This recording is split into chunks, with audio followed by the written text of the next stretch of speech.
Welcome, everyone, to the Tuesday, December 16th, 2025 Tumwater City Council meeting. We will start off with roll call. Councilmember Leota Dahoff. Present. Councilmember Angela Jefferson. Present. Councilmember Joan Cathy. Present. Councilmember Eileen Swarthout. Present. Councilmember Michael Althauser. Present. Councilmember Peter Agabi. Present. Councilmember Kelly Von Holtz. Present. Mayor Debbie Sullivan. I am present. Join me in our salute to our flag. I pledge allegiance to the flag of the United States of America and to the republic for which it stands, one nation, under God, indivisible, with liberty and justice for all.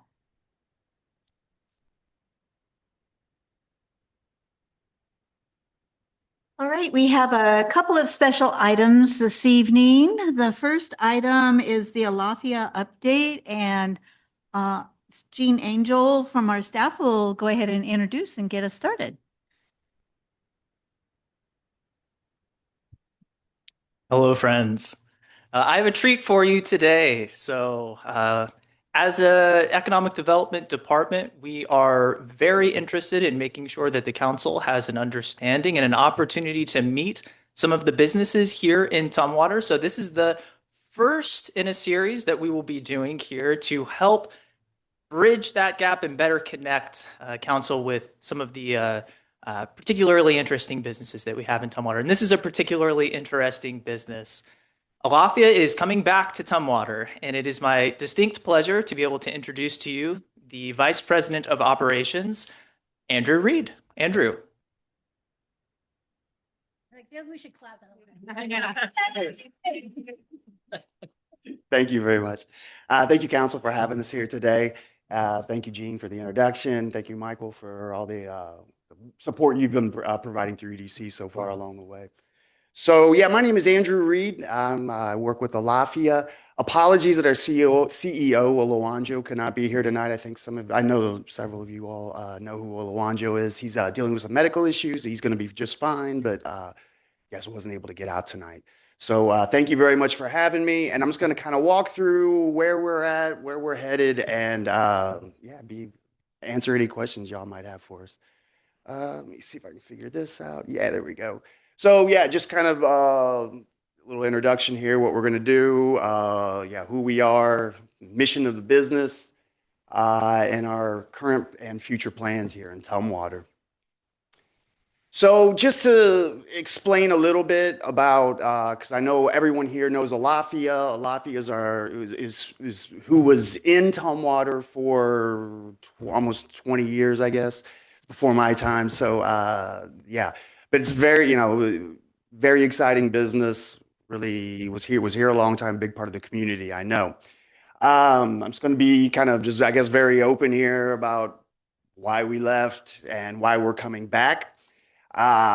So in about 2021, 22, Alafia took on some equity investors. And just to make the long story short, they decided that it would be more cost effective to farm out production to third-party manufacturers and close down our production facility here in Tumwater, and they had control of the board at that point in time. They were able to move forward with that. And they also, on the supply side, where we get our products, they all come from West Africa, from Ghana right now. Most of it comes from Ghana right now, some from Togo, some from Burkina Faso. But they also said, oh, why are you, paying all these women to go collect shea nuts, and then you're paying for the processing, and your product is more expensive at the end of the day when you can just buy it off the open market for a cheaper price, so we're going to go that way. At that point, our CEO stepped away from the board and said, this isn't what I started this to do. So then he began the company Aiella, which is another retail-facing label, and that's what he operated with for a few years. And back in about May of this year, we were able to get Alafia back, take control of the board again, and so now we're making some pretty hard pivots with Alafia.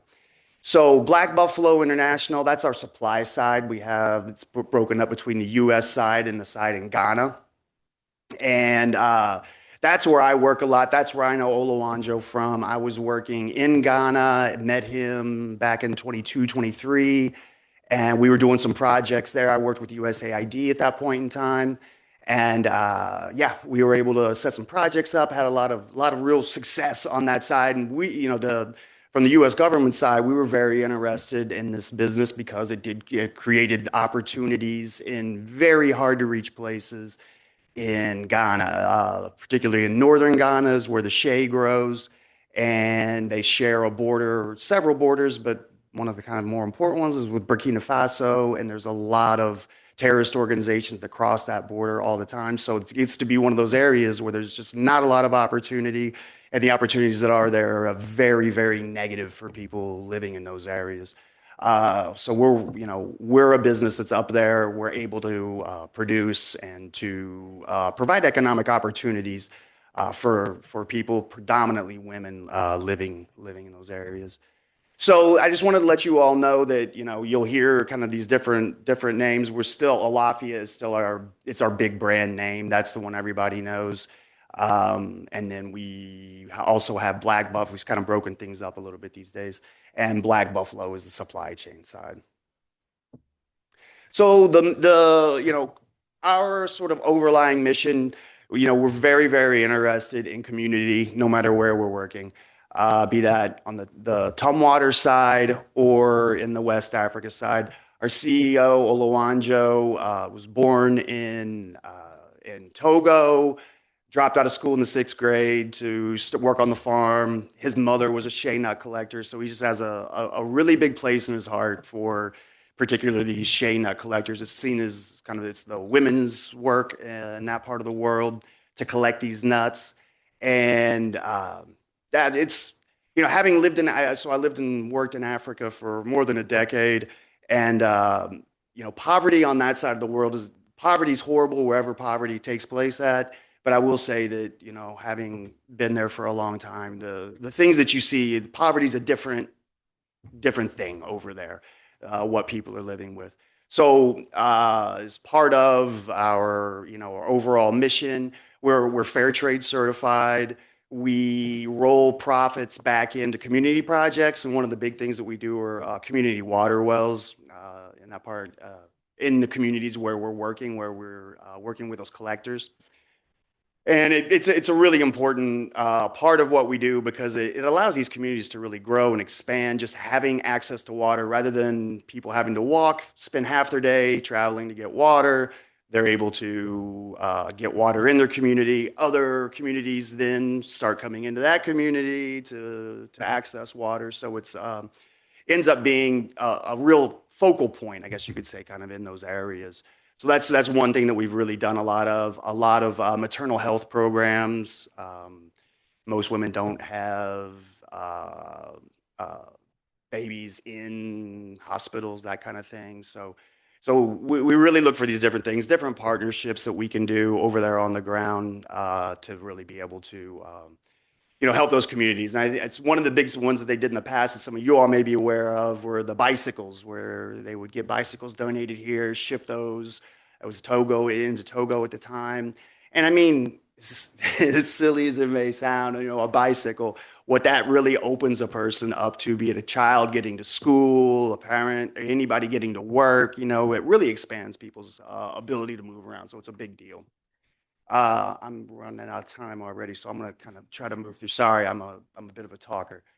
And one of the big things that just to say that last point there that we really are trying to do is, give American purchasers, people buying products, more of a sense of where, things come from.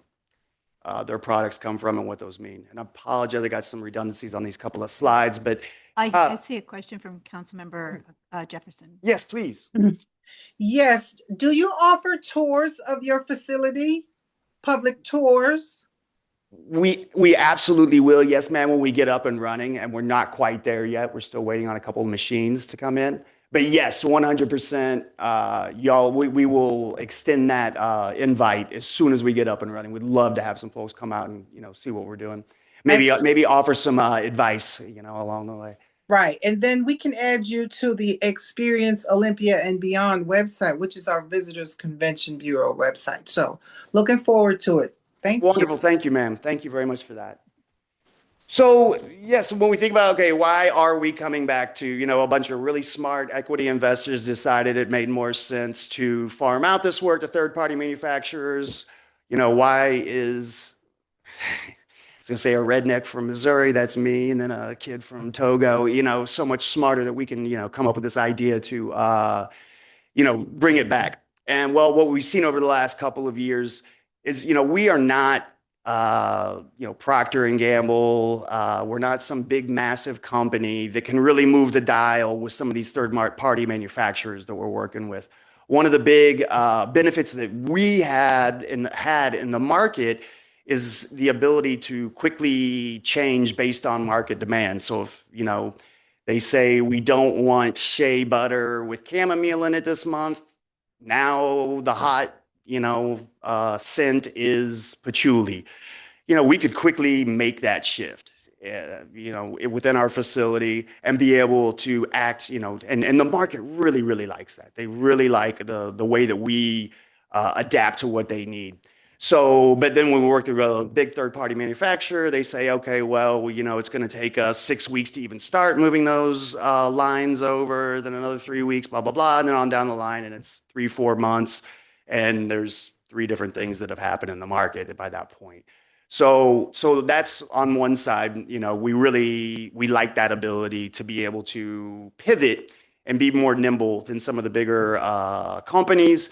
And what we found in the past is our markets really, really respond to that. And then another part is quality control, us moving, maintaining every step of the way from the collection, processing for the collection of the shea nuts, processing in the butter in the West Africa side, and then being able to control that manufacturing into those finished goods here. Well, we really end up turning out a lot better product that way. And so what we're looking to do is we're going to start off with just a few product lines. I know some of you have seen the facility where we used to operate. We were working out of a 100,000 square foot facility. It's just an absolutely beautiful place. So now we've got a 10,000 square foot facility that we're working with. It's it's near the airport, one of the Kaufman properties. But as part of our lease with them, we have the ability to change locations during that, the time of the lease, with the anticipation that we will grow. We're hoping to grow we've got a pretty aggressive plan for growth. So we are looking to, expand pretty quickly. And the reason we've said that, why come back to Tumwater? Why do it here? You could have done it anywhere. We've done it here before. We know the support. We know the network that is here. And again, Michael from EDC, that was the first meeting. I just started in September when I left USAID. And one of the first meetings we had was to go and, reconnect with Michael and EDC. And then he's introduced us to Gene and a lot of other people, a lot of different programs that are available in the area. So, I just want to thank the council, and I want to thank, Michael and Gene and everyone for the assistance they've provided so far. And we're going to be successful. We're going to be able to get up and running with as part of this community. And again, it does go back to community. This is where this community nurtured this business 20 odd years ago, and we believe it'll happen again. So where the direction we're headed, as I mentioned, we're going to start with just about 4 different SKUs, some of our oil-based products that it's actually where they began a long time ago with Alafia, the first things they started producing. Some of our third-party manufacturers actually have a hard time producing these products, but we know the formulas, we know how to do them. So we think that we're going to be able to start those up pretty quickly and easily. The oil-based products, like we'll start with, are much, much easier when you get into quality control. You don't have all the bacterial contamination, some of the things that when you get into the water-based products, like lotions and different things. So as we get up and running, we'll begin to add those different product lines and take those back from our third-party manufacturers with the eventual goal of doing all of our own processing in-house again. And we think that we really have a lot to offer for potential employees. Just like in the past, we would look at, promoting from within. So, and when we're looking at expanding pretty quickly, so I think there's going to be a lot of opportunity both for, line level type jobs on the floor. But then as we're kind of borrowing help from some of the other companies right now with bookkeeping on the finance side, logistics, we're going to be able to, put on people, quality control, a lot of different things within the business. It's, in-house again. So I think that's pretty much, yeah. I'm happy to take any questions. I kind of went a little bit over, so apologize on that. But thank you all very much for the time and for having us here today. Yeah, Councilmember Swarthout and then Councilmember Agabi. I'm really excited to hear when we heard Alafia was coming back, because I remember found you like over 20 years ago through the bike donation, and that's how we found Alafia. And then through the years, when I was working with the legislature, we got a chance to visit the factory, and it's just an amazing place. And the workers just having the sense of pride, and I can see why it's neat that you're coming back, because I think that you lost your story. It got away from you, and so you are such a special product and a special company, and it's kind of a niche thing, and so so it's really nice to be able to have you come back and be able to start that again. So I hope you find your team again, and people want to work for you again. You've really hit it right on the head. I mean, the retailers, they're buying a product, but a big part of that product is the story behind it. So, and you're exactly right. You hit it right on the head that we lost the story. So it's good to have that back. And I'm very excited because as we've come back, we're bringing back the production manager that was already here. So I've been working with her for the last few months to kind of get, things put in place and the plans and all the equipment back. And then we've got a long list of people that worked with Alafia before who are, very interested to come back. So we think that when we hit the ground, we're really going to be able to hit the ground with some people that have experience, and things are going to hopefully go pretty smoothly. Yeah. Glad you're back. Thank you. Councilmember Agabi. Thank you, Mayor. Can you put back a picture of this woman with the shea butter nuts? I don't know if I can. Oh, thank you, ma'am. And then I'll go to Councilmember Kathy after this. And oh, by the way, Alafia means peace. So I should have mentioned that. Thank you. So you said that they live in poverty and they are poor, right? Yes, sir. So do you pay those women in CFA or in dollars? So, well, we're in Ghana now, so we're paying in cedis. Cedis. Yes, okay. but we pay in cedis. Because if you pay them in cedis, and I'm thinking, one CD is about what, 10 cents? 11, 10, yeah. So they're always going to be in poverty because you kept them there. If you pay them dollars, I'm not saying pay them the minimum wage here, but if you pay them $2 or $4, that will uplift them from poverty.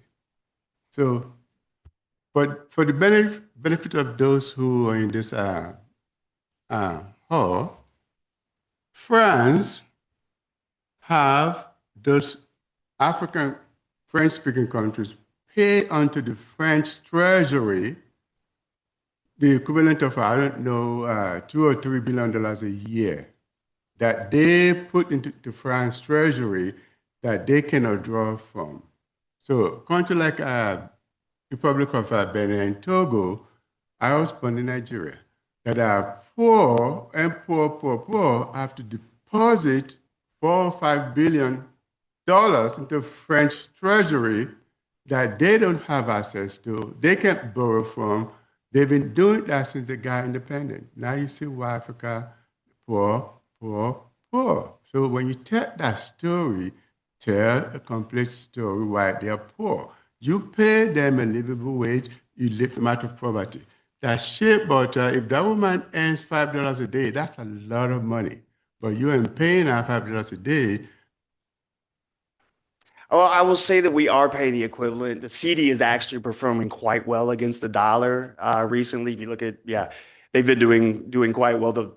my previous position. That would have been my mom. Yeah, That would have been my mother. yeah. So, anyhow, Thank you for that. But yeah, I mean, I can say that we are paying, depending on the season and what's going on, 15 to 30% higher than the market rates for what they're making. But that's part of being the fair trade I'm certification. just saying, if you're going to make business here in Tumwater, I'm a city council member, you're going to have to find a way to pay this woman livable wage. Yes, sir. I We're mean, going to be that- talking about that from now until you do that.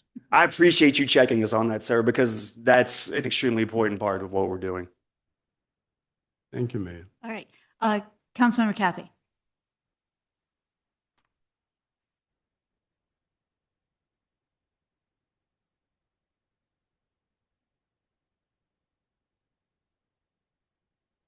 I think she's working on unmute. There My she my mute button is caught in the nuts there, and it wouldn't goes. wouldn't stay up. I just want to say that I'm glad you're coming back because I took that original tour, those many years ago, and you gave us a little bag of things, and I still have my bag, but my stuff is gone. And so I'm glad you're coming back so I can restock it. And That's good. I want to also tell you that around the community, one of the things that I heard that I just loved was there was something about you coming and your products and whatever that brought color. I'm looking at this picture here that you brought color to our community. And so welcome back. Thank you very much, ma'am. I appreciate it. Yeah, Olawanjo has got a real knack for color, and I got to see the old building recently, and it's pretty nice. Yeah. Yeah. Thank you, ma'am. Thank you. Any other questions? So if you could just hold on a second. Sure thing. I was supposed to bring some goodie bags also, so Olawanjo's going to be mad at me for not stopping by the house and getting those. I'm glad We're getting in deep. Yeah, we have some. So this is for you. Thank you, ma'am. Thank you so much. I Thank you. really It's a small token of our appreciation. thank you for having us. I really appreciate it. Thank you. All right. Thanks, everyone.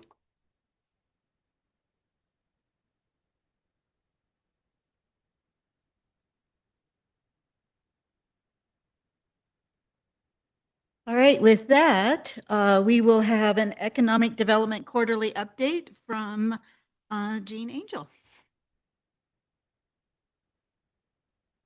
Thank you. That was a real treat for me. I hope it was a treat for you too.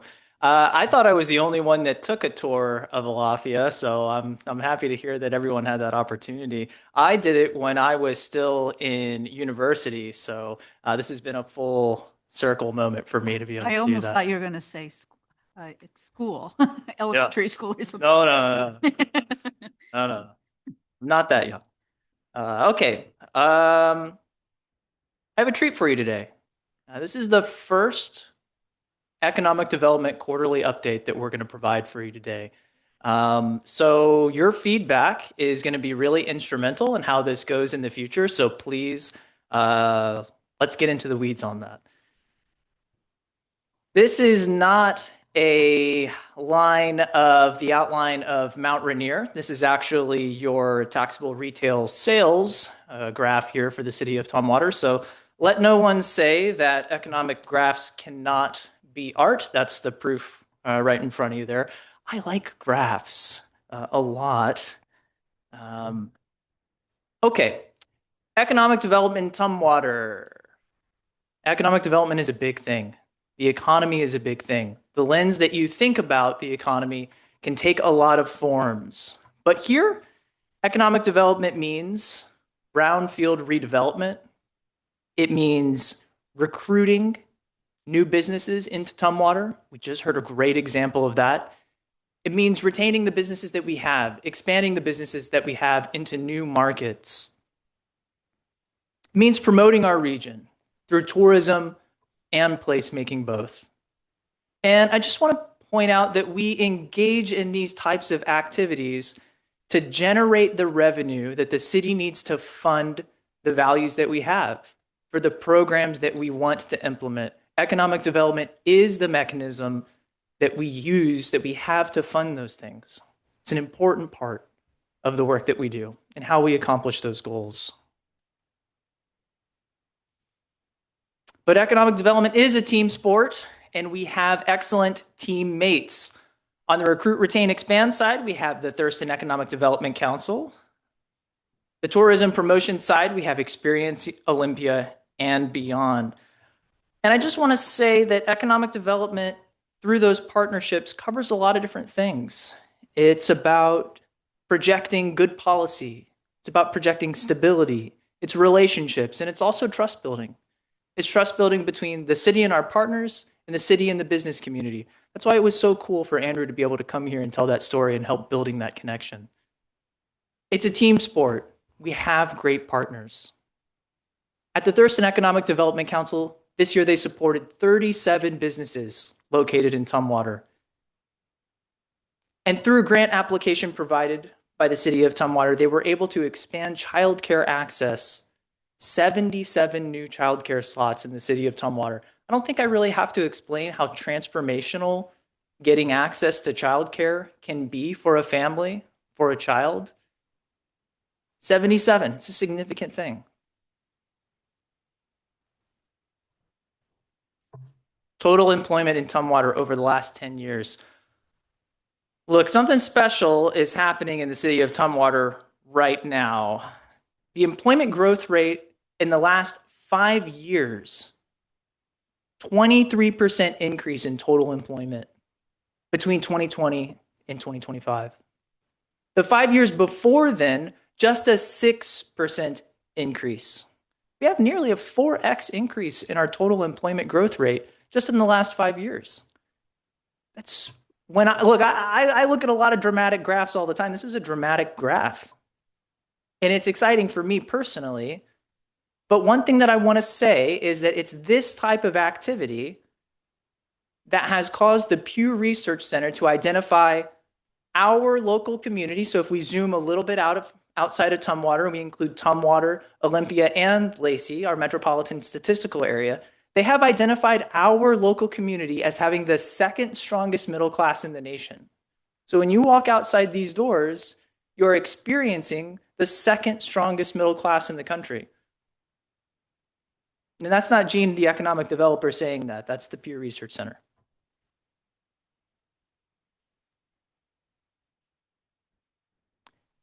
Total wages in the city of Tumwater, inflation adjusted, same time period, tells the same story. Incredible growth, truly. And I want to say that we had all of this increase in wages, and we did not sacrifice our values here in the city of Tumwater.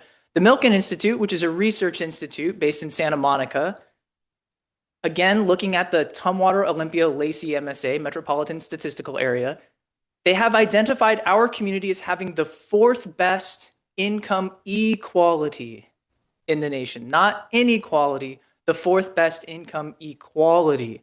So we've had all of this wage growth while maintaining those values of distributing that equitably in our community. Industry employment, 1 year change. Wholesale trade is the highest at the very top. That's 9.8%. The line in blue, kind of a few down, that's 2.3%. So that's all industries. Manufacturing down in the red. It's just a second red from the middle there. Down slightly, 0.8%. I bring that up because Alafia is here. They're going to turn that number around, I hope. Retail trade has a significant decline, one from the bottom at just 3.1% decrease. And then the one at the very bottom I want to point out, I know these numbers are a little hard to read. Ag, forestry, fishing, and hunting had the steepest decline at an 8.8% decrease. So think about the health of your local food systems, how important it is to have local producers. that's one that I would put a pin in. Gene, just I to have a think about. question for you. I have a question for you. Yes, ma'am. Where is the military at on this slide? Sure. So what I would say, the biggest contribution that the military has is in the increase of consumer demand. So our community is actually really quite fortunate in that we have JBLM and the state both acting as an employment floor, bringing consistent employment into our community. That's a lot of wages. So when you think about the kinds of things that real human beings buy, food, healthcare, real estate, that type of consumer demand, that's where you're going to see that bump. I see Councilmember Kathy has a question. You're on mute. There we go. The bottom one, the agriculture one, is there any cross, however you look at all different things in these kinds of charts? Does any of that have to do with climate change? I haven't heard that specific narrative come from the people that I've spoken with. It doesn't mean that it is not a factor. I would say that I haven't spoken with enough local producers to really get a sense of why this decline is happening. If you were to push me to speculate, I would say that we've seen nationally and regionally a decrease in ag production, primarily just due to international markets and some other difficulties.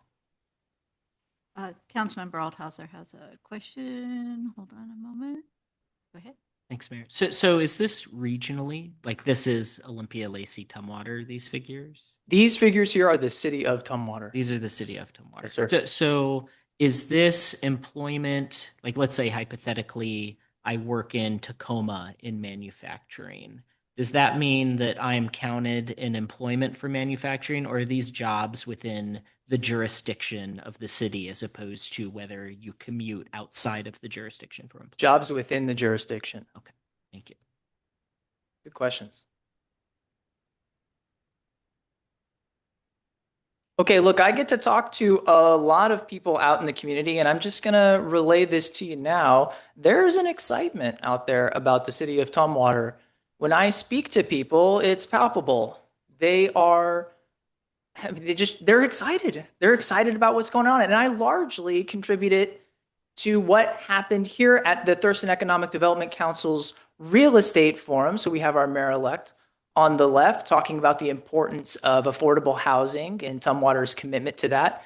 And our city administrator, Lisa Parks, talking about our planned action EIS. And both of those presentations were mentioned, picked up in the Olympian. We had hundreds of comments across social media, and I can just say candidly, people talk to me about it, and it was great.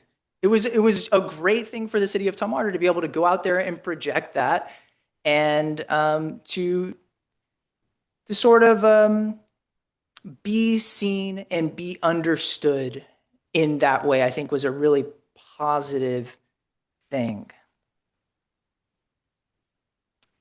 Our planned action EIS was a hit. We kicked off our planned action EIS process, and as you know, that's a process meant to revitalize the brewery properties. To do that, we established two separate advisory groups. One was a technical advisory team, and the other was a policy advisory team. The technical team is in the weeds. They're talking about things like environmental engineering, transportation, utilities, and the policy advisors really are big picture thinkers, trying to understand what are we going to do and how are we going to get there. I personally was a little bit nervous going into these because you never know how it's going to shake out. You never know who is going to show up. But almost every single person that we invited attended, and almost every person that attended contributed. Councilmember Althauser has a question. Sorry. Yes, sir.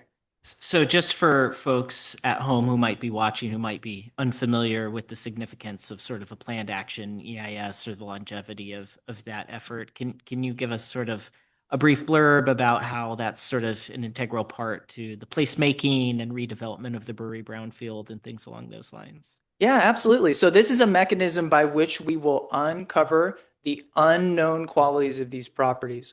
We need to understand what's the situation with the water access. What's the situation with the environmental remediation?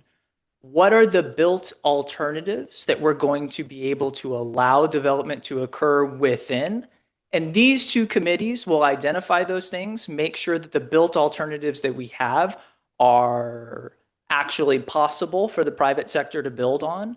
And it clears the way for that information to be finally known so that investors can price those things in and can actually lend against that. So that's the main function of it. They came, they contributed. A couple of them in the audience here. It was incredible. Okay, so what's next? Well, we have the comprehensive plan economic development element that will be coming here in the next year. So this is a collaboration between the economic development department and the planning department. That one's going to be really cool. City data dashboards. So I'll be working with the finance department to create a set of economic development metrics to track our progress and make sure that we're actually achieving the things that we set out to achieve. And also so we can market our community in ways that will be attractive to outside investment. So when we do recruit those companies, we'll have a single location to be able to make that case. Think things like the second strongest middle class in the country. Business outreach. So we've started that, kicked off some of that today, but I have the opportunity and the pleasure to go out into the community and meet with as many businesses as possible, learn and understand, why are you here in the city of Tumwater? How can we do better? Just build that connection, build that relationship. Because like I said, it's about partnership. It's about projecting stability, and it's about building trust. And then continuing on with the planned action EIS, we have our second meetings for the policy group and the technical advisory group coming up here just a couple months, 1 month, 2 months, early part of 2026. We're scheduling those. So that's the end of my time, but I'm happy to take additional questions. Any additional questions? Council Member Althauser, and then I'll go to Councilmember Cathy. I usually don't just make comments. I usually ask questions, but this is my last meeting as a council member. So I feel like I have the leeway to indulge myself and just make a couple comments instead to just sort of thank you for this kind of kickoff or inaugural presentation. I think this is going to be a really informative series of presentations. If there's two things I could note, one is I just think from a policy perspective that a planned action EIS, I think one of the things that really excites me about that is just that we're not compromising the process around environmental sustainability and our commitment to making sure that we have a clean, healthy environment. We're like trying to lead the way while honoring those values, while also partnering with the private sector to make sure that we can provide surety to lenders. It just sort of seems like a really healthy compromise and way that we can facilitate that process, and something that I'm pretty proud of. And then my other comment would just be that I think you mentioned the term placemaking, and maybe I'm just being extra reflective because it's my last council meeting. But when I knocked on people's doors running for office, one of the questions that I got the most is just like what I thought made Tumwater. And I think the answers to that, and I would ask people that too, sort of spanned generations. Like if someone had lived here for about 40 years, they've seen the city grow and evolve in ways that happened before I was even born. And I think for younger generations are looking more for things like the craft district and associate that more with the placemaking. And I think that really these efforts sort of get at what is the common identity that the city shares. And I think that upholding our values in all sorts of ways, I think is very reflective of that, and will serve the city well in the future. So thanks for your work. Great, thank you. Councilmember Cathy. Thank you, Mayor. This is not my last council meeting, but I want to make some comments. So there could be some who wish it was my last council meeting, but instead, my good friend Michael has decided to go and change the world in other places. My comment about this is I was noticing the years at the bottom of the chart that looks like Mount Rainier. And a lot of this has happened in the last 4 years. last 4 to 5 years. So look at that. It really means that we are kind of starting off running, and it also means that we have to keep running. So it's something to be proud of, and it's something we have to catch our breath and keep going. So I want to, thank the people who've been in leadership for these last 4 years and 4 or 5 years, because this is very, very good work. And it's some of the behind the scenes work, like you mentioned, that happens when you're trying to build your community. You just have a lot of small things that you have to do. Go and visit people, show up at meetings, get good people on committees and councils and things throughout the city. And we've obviously done a very good job of that. So I want to commend ourselves, the group of us who've been together here for the last 4 to 5 years, and I'm anxious to keep it going. So thank you for this report. This is one of the best ones I've ever experienced about all of these things. So thank you, and keep enjoying the charts and keep them coming. They're easy to understand. So thank you. Thank you. Great, thank you. Any other questions? Yeah, I'm very glad we have, again, have an economic development manager so that we can continue this great work. So thank you so much. All right, our next item is public comment. And can I have someone grab the public comment? And also, I need a timer. Got it? Okay. So at this time, we will receive public comment. You may comment on items related to city business. And this, I have a sign-up sheet here. And so when I call your name, please come to the podium, speak into the microphone, state your name and contact information for the record.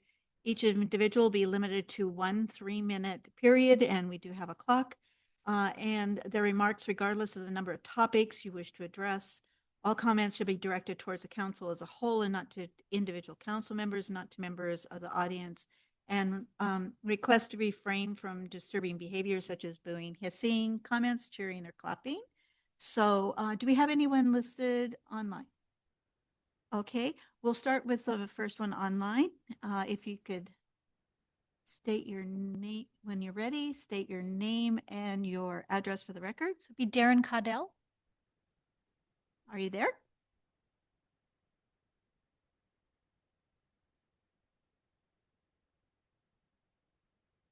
Needs to unmute.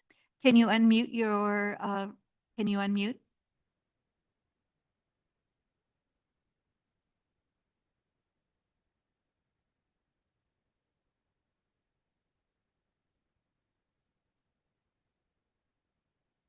All right, if we're having technical difficulties, I can come back to that at the end. Okay.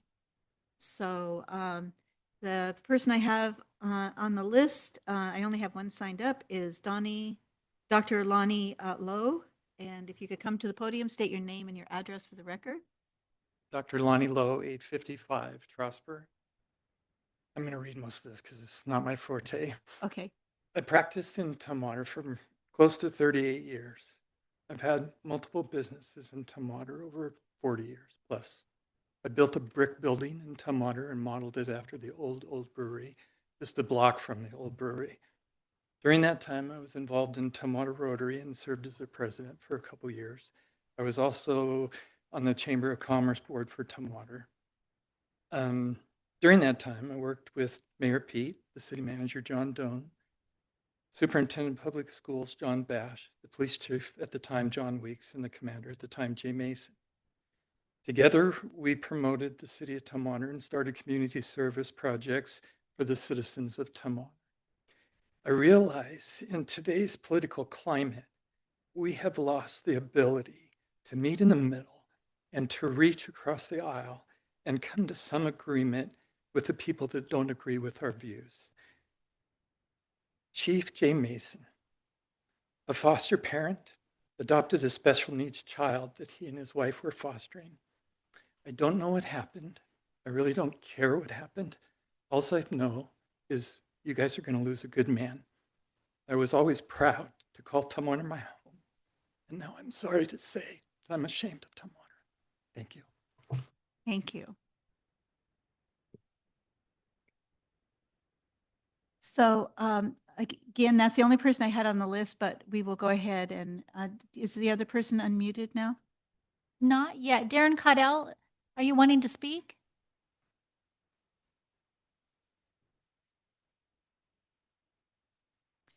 Okay, so I see lots of individuals in the audience, and so if you want to speak, can you please come to the podium, state your name and address for the record?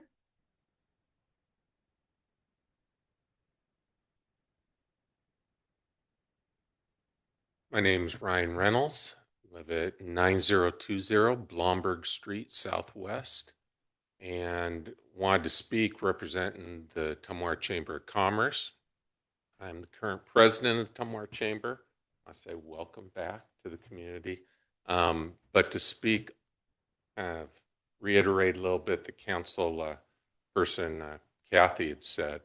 This crew, I want to say thank you for the crew that's up here as council. Last 4 years, last couple years, have been outstanding in the growth of the community, the revitalization of interest in the community, and my wife and I, in our personal business, we've been able to experience that coming back. We're excited about things to come, and want to say thank you to each and every one of you. Also, Chief Mason. It's been exciting to see the relationship building that not only this council but chiefs put out there, and we've really appreciated it. And I know that several of the businesses have, and I hope that the department is willing to continue some joint ventures that we have between the police department and the chamber. With the businesses in the community. And I just wanted to again say thank you and thank you for your service. Great, thank you. All right, anyone else in the audience want to speak at public comment? I'm not seeing any motions out there. All right, with that, I will close the public comment portion of our meeting and move to consent calendar. Do I have a motion to approve the consent calendar? So moved. Do I have a second? Second. Okay. I believe Councilmember Swarthout made the motion and Councilmember Gabi second. So all those in favor signify by saying aye. Aye.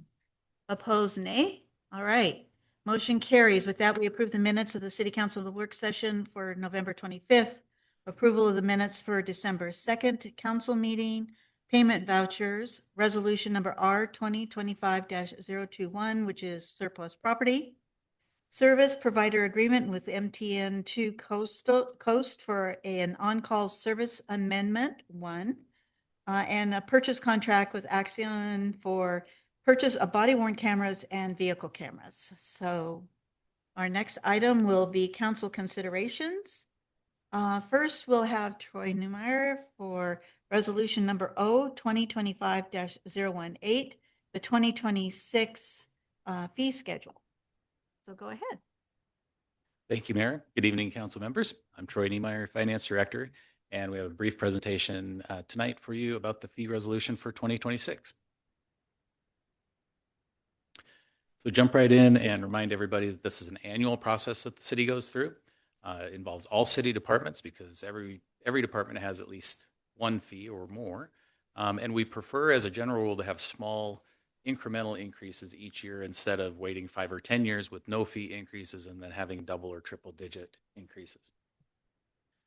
So this resolution went before the Public Works Committee a couple weeks ago.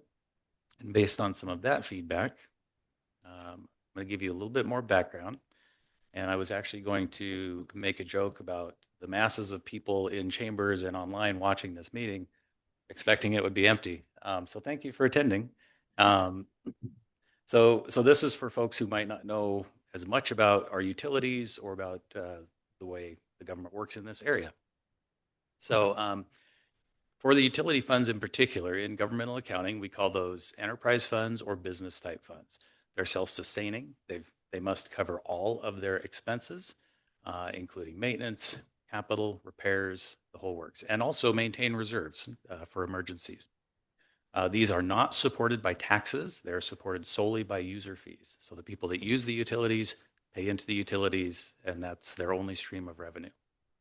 There's also a lot of state and federal regulations, which increases cost and complexity, but it also ensures safe, reliable drinking water. So those aren't necessarily a bad thing in our world. So a lot of people might ask, why does my utility bill go up each year? And the basic answer is inflation. Wages and benefits go up each year. Vehicle equipment and supplies have gone up exponentially over the last 5 years, as many of you know. And the cost of electricity as well has been going up. And you may not know, but to run a water system, it requires a ton of electricity. If you think about it, you're pulling water up from the ground, you're pressurizing the system, sending the water all over the city, requires quite a bit. So also growth. You might hear the phrase sometimes that growth pays for growth, but not necessarily. Growth requires additional staff and additional equipment. We also have to plan ahead for capital projects, maintenance, possibly debt service. And then there's climate commitments that we've made over the years, including our urban forestry program, electrification of our fleet, and then initial regional initiatives that we take part in, such as the Deschutes Estuary. Okay, so that's the background. We'll jump into some of the highlights of the fee schedule. Table 1, not too much to talk about there, mostly moving some things around. Table 2 and Table 3, we're going to spend a little bit of time on because some of these fees actually decreased, and we don't see that very often. These are related to affordable housing. And same with Table 3. This is more directly related to permit fees. And some of these permit fees now are up to 50% discounts for more affordable home types. So really exciting stuff. These are Brad's words, our community development director, not mine, so I'm not going to sit and read these. But to summarize, all of the things that the council has been working on for many years, including the Housing Action Plan and most recently the housing element of the comprehensive plan, these lower fees are a result of those efforts to try to make housing more affordable. Okay, Table 4 is transportation and engineering. Mostly just a few increased fees to try to keep up with the cost of doing business related to right-of-ways, alley vacations, and plan checks. Table 5, we have this is the third false alarm fire alarm. And we follow the recommendation of the Washington State Association of Fire Chiefs and stay consistent with those fee increases. And then Table 6 is recreation. Permit fees are going from $10 to $50, and then some small changes for shelter rental fees. We're going to skip Table 7 and come back to that in a minute. You might remember last year we created a new table called Table 8, and this was to highlight the Lifeline program. That's a program for low-income seniors and low-income disabled people who, if they meet the income qualifications, can get a 50% discount on their bill. So it's a really great program. While we're there, we also want to highlight our Tumwater Hardship Program. This is available for people in need of help, funded by community donations. And then there are also state and federal programs to help those in need. And while we're still on Table 8, I want to point out some great work we've done this year on the Lifeline program. So at this time last year, when we were passing the budget and the fee resolution, we made a commitment to the council to do additional outreach and try to find more people that might qualify for that program. Very pleased to report that we did that and did it quite successfully. We ended up getting a bunch of information from the county and using that to narrow down the data set to 294 homes. We sent letters out. We did cast our net a little wider than we thought we probably needed to, but we didn't want to miss anybody. So of those 294 letters, we got 173 responses. And of those, 161 new customers were added to the Lifeline program. Councilmember Swarthout has a question. I just wanted to share too the effects of the Lifeline program.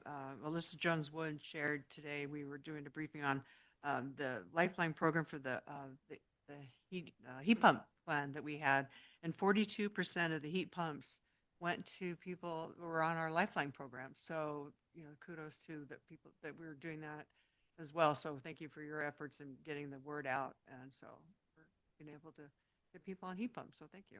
Yeah, thank you.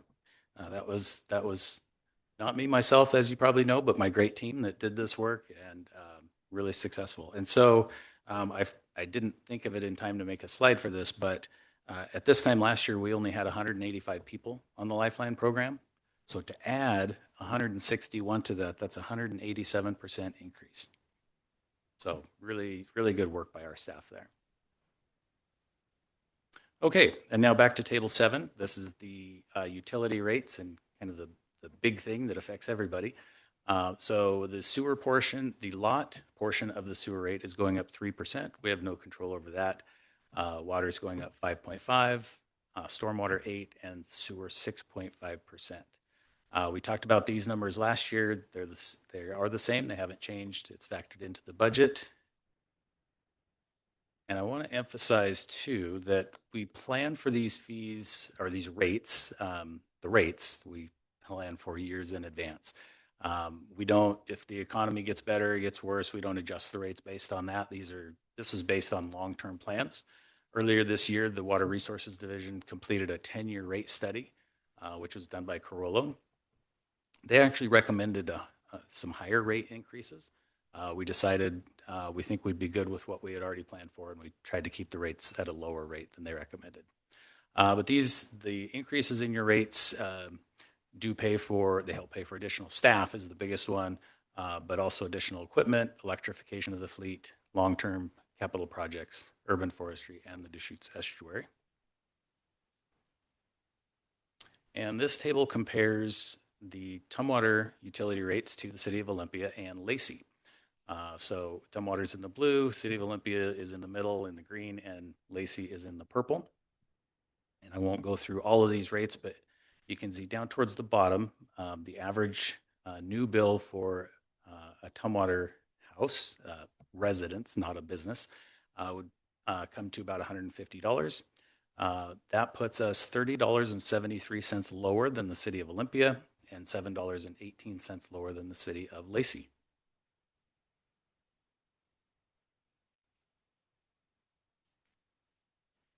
So I'll pause for questions for just a minute. Any questions? You must be answering them before they Great. get asked. Yeah. Okay, so as I mentioned, this has been to the Public Works Committee. It's coming to you today for adoption, and the effective date of the new rates and fees would be January 1st, 2026. And here is the recommended action for your convenience. Okay. Any questions or discussion? Do we have a motion? Mayor. I was going to volunteer to raise the rates because it's my last meeting. Yeah. Well, I feel like that's fair. Yeah. go ahead and do the. I move that we adopt resolution R 2025-018, the fee resolution, and authorize the mayor to sign. I second.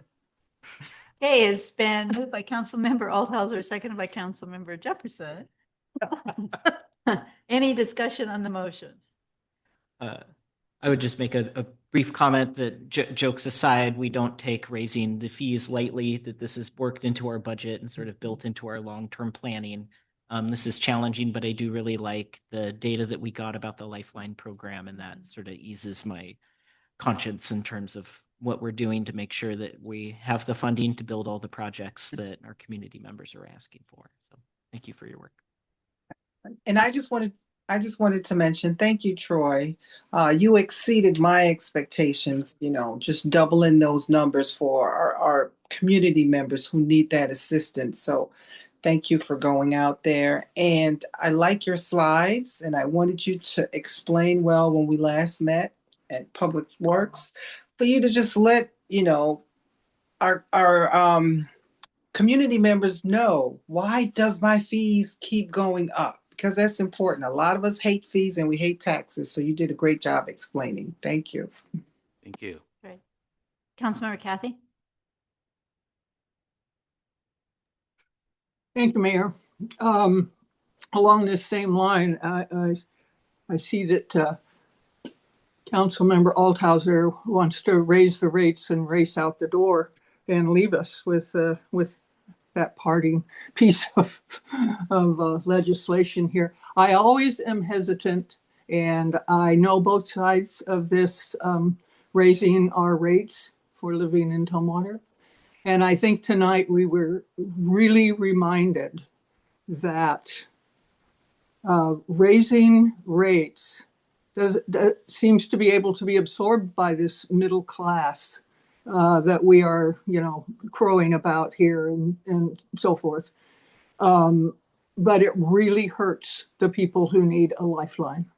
And that continues to increase and is going to increase over the next 4 years at probably a higher rate than possibly adding people to the middle class. So this is a big deal. Our rates, I understand all of the reasons why we say we have to continue to raise the rates, but it also raises homelessness and people looking to get into a home and pay all of the fees and so forth.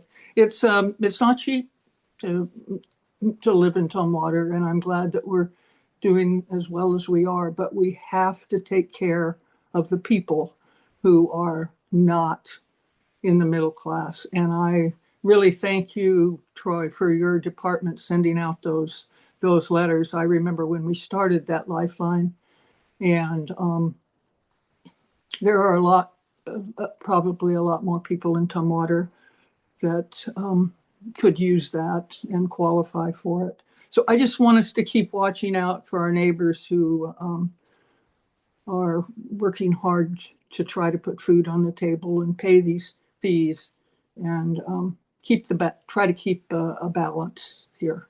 And I'll be voting for the motion. So, and very good work from your group. I don't know, Troy. I don't know if it always seems to be good reports and charts and all kinds of things. I don't know if you snap a whip or what you do with your group, but thank you. Thank you for your good work. No whip, right? No whip. No whip. Okay, good. I'm very kind. Yeah. All right. Any other discussion on the motion? All right, with that, I'll call for the vote. All those in favor signify by saying aye. Aye. Those opposed, nay. Motion carries unanimous. Thank you very much. Aye. Oh, you were slow. Okay. All right. This is what happens sometimes when you have meetings, and some are in Zoom. So next item on the agenda is ordinance number 2025-010, which is the 2025 Comprehensive Plan Periodic Update, and Dana Bowers will be presenting. Thank you, Mayor. Thank you, council members. Good evening. Good evening to our guests, and thank you so much for attending. For the record, I'm Dana Bowers, and I'm an associate planner here at City of Tumwater. So I'm here tonight to talk to you about, using the clicker, the ordinance number 2025-010, and it is our comprehensive plan update. It's a periodic update, so it's for every 10 years. And this ordinance really adopts the comprehensive plan update that we've been working on for the last 3 years. So our goal tonight is for you to review the amended version and based on the Planning Commission's recommendation to adopt it. All right.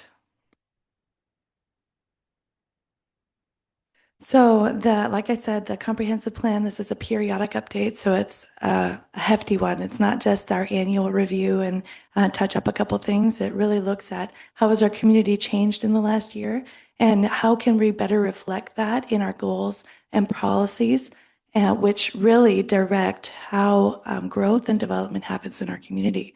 So we use the updated Thurston Regional Planning Council population and housing data, and we ensured that this plan reflects our commitment, our community's commitment to diversity, equity, and inclusion. And that's addressed throughout the plan in all of the different elements. And then that it really reflects our community's vision to meet those state requirements and to be in good standing by adopting a new climate element and by having a more detailed housing element. So, yeah. The community engagement done for this plan involved several different types of engagement from early on and meeting with the public on what they needed in the policies and what their vision for Tumwater would be over the next 20 years, all the way to taking boxes out to our Falls Festival and helping seeing what the community thought of their ideal community and what that could look like. And the boxes are colored according to our zoning, and we have different things just to get the community thinking and started about what does this look like. But just really did a variety of different activities. We took the council and planning commission on tours so they could actually see your neighborhoods and they could see what is going on in a variety of places throughout Tumwater. And it was just part of that exercise to review where's our community at right now. So the transportation plan revisions that you received earlier today, I want to talk to you a little bit about them because it is a little bit at the 11th hour and we wanted to make sure that you're comfortable with these changes. So this came about because the comprehensive plan does not live in a vacuum. It is attached to so many of our other plans and so much of the other work that we do. And while staff paused a bunch of the different plans and activities to focus on the comprehensive plan, there are 3 projects rolling at the same time that are mandatory and required. So we couldn't pause them. So one of them is the comprehensive plan update, which is the transportation plan revisions.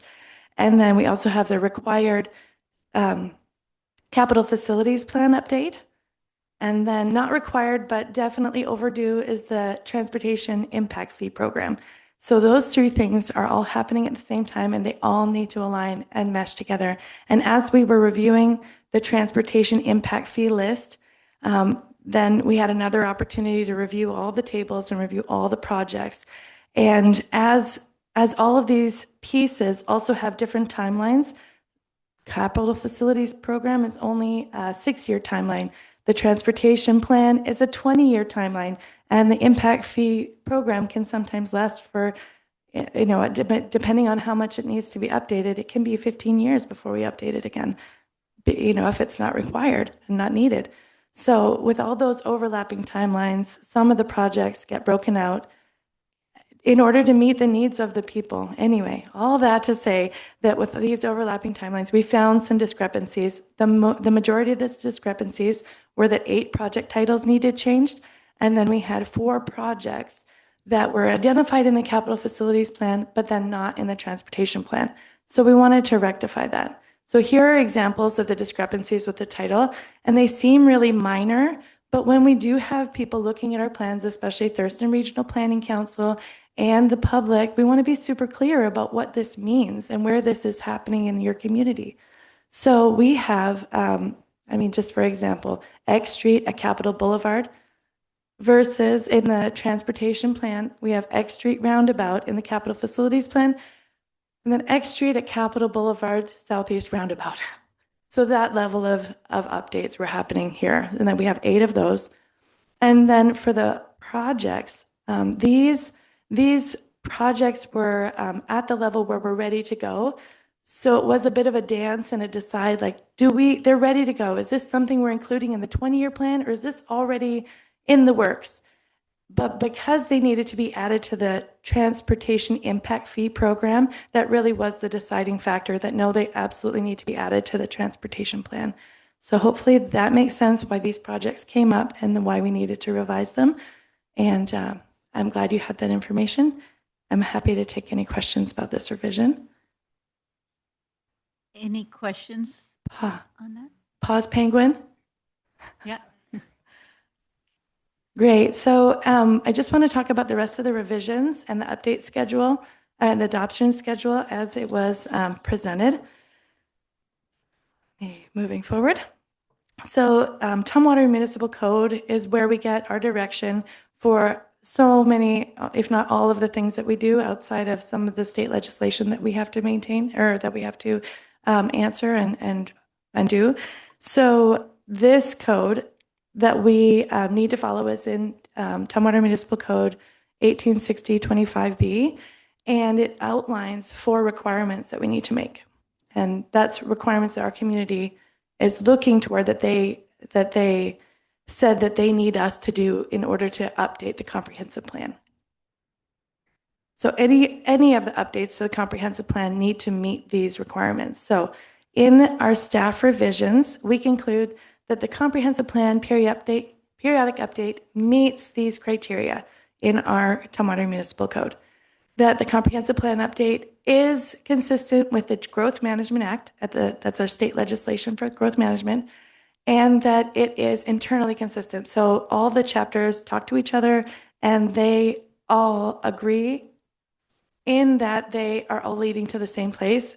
There is some tension, but the tension gets resolved in how we carry that out.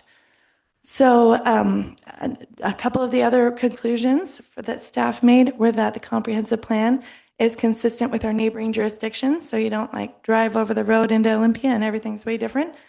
It's important. We do have our own regional identity or our own community identity, so that will make some differences. But we also have, we also need to make sure that we're talking to our neighbors and on the same page.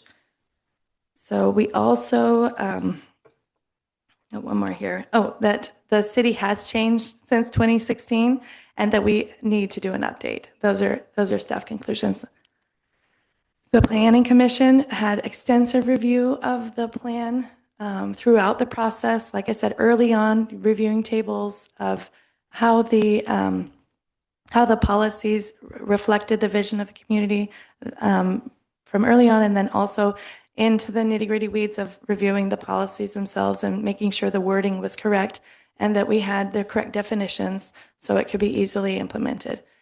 So after the Planning Commission had their review, they also conducted a public hearing on November 10th, and they recommended that City Council approve the ordinance number 2025-010, and that it reflects the current information and requirements. So tonight, my request to you is that we take action, to adopt ordinance number 2025-010, the 2025 Comprehensive Plan Periodic Update, as amended to include the revised transportation plan. Any questions or discussion? I just want to say thank you to staff. We all sit, I remember my husband, every once in a while I come home and he would say, wow, that was easy. You guys just sit around and vote on stuff, right? Well, this stuff, it takes so much time, staff time, planning commission, committee meetings, work sessions, council. So what we end up voting on, which seems very simple, is actually sometimes a couple of years worth of work. and a whole bunch of meetings and a whole bunch of outreach. And so I just want to thank staff. This one, particularly when we're dealing with this big of a comprehensive plan update, takes a whole lot of work. And I really appreciate that we still have all our staff here after all this. We were able to do that. And we almost, there's a couple times I thought we weren't going to make it in time, but I am really appreciative of staff that we were able to do that. So I just had to put my 2 cents in. Councilmember Swartz? And I wrote something down here too, because just to express our gratitude, because this is thousands of hours that went into to planning this, into this process, and that has some little factoids here, that the journey began on October 25th of 2022 when the Planning Commission reviewed the work plan in a work session. And since then, we've held 18 meetings in 2023, 35 meetings in 2024, along with 3 online public outreach meetings, 44 meetings in 2025, culminating in our 45th meeting tonight as we adopt this significant plan.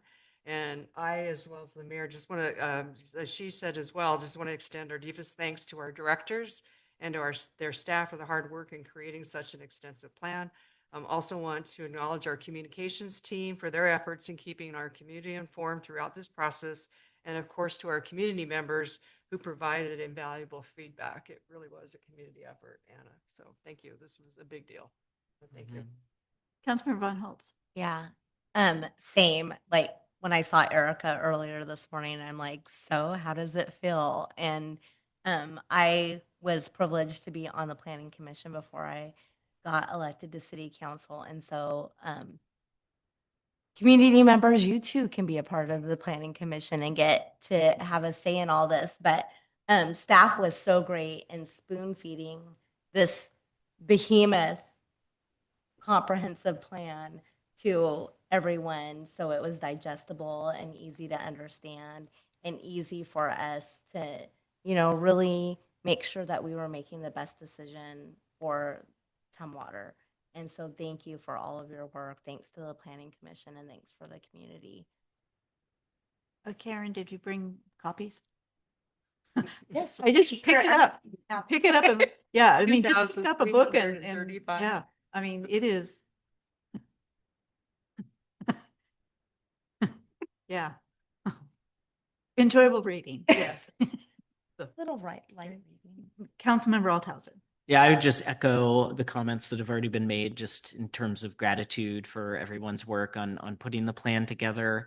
I think probably we talk a lot about how voting on that your budget represents your values and that the budget is one of the most important votes that a city council takes. But I think the comp plan is right up there too. Just in terms of representing the vision for the future of the city. There's so much that goes into that shapes everything that we'll be doing over the next decade, next set of years, that it's such an important moment that I want you all to also feel proud of the good work you did too, because when the community members appreciate it, I want you to remember that, it was your good work that helped bring us here. So thank you as well.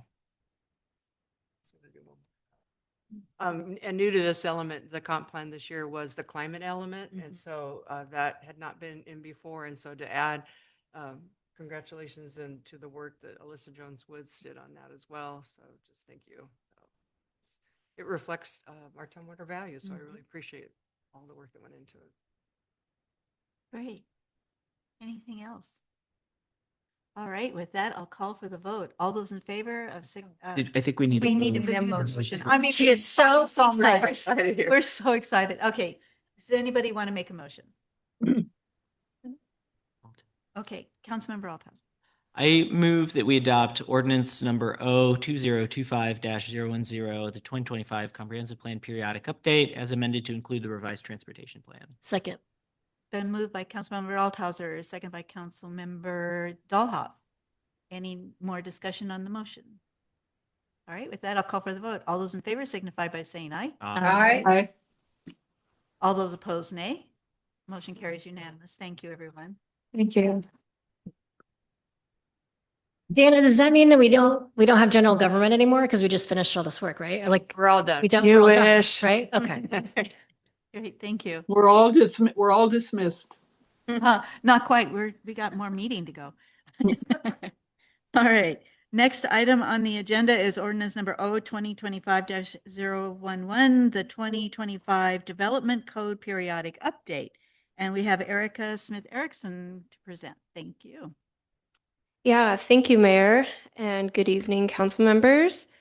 For the record, I'm Erica Smith Erickson, the Housing and Land Use Planner for the City of Tumwater. Oh, I'm just so excited after the last motion, sorry. A little bit of a spoiler alert at the end of my presentation tonight. I'm going to ask that council adopt ordinance number 2025-011, the 2025 Development Code Periodic Update. What are the development regulations? What is Development Code Update?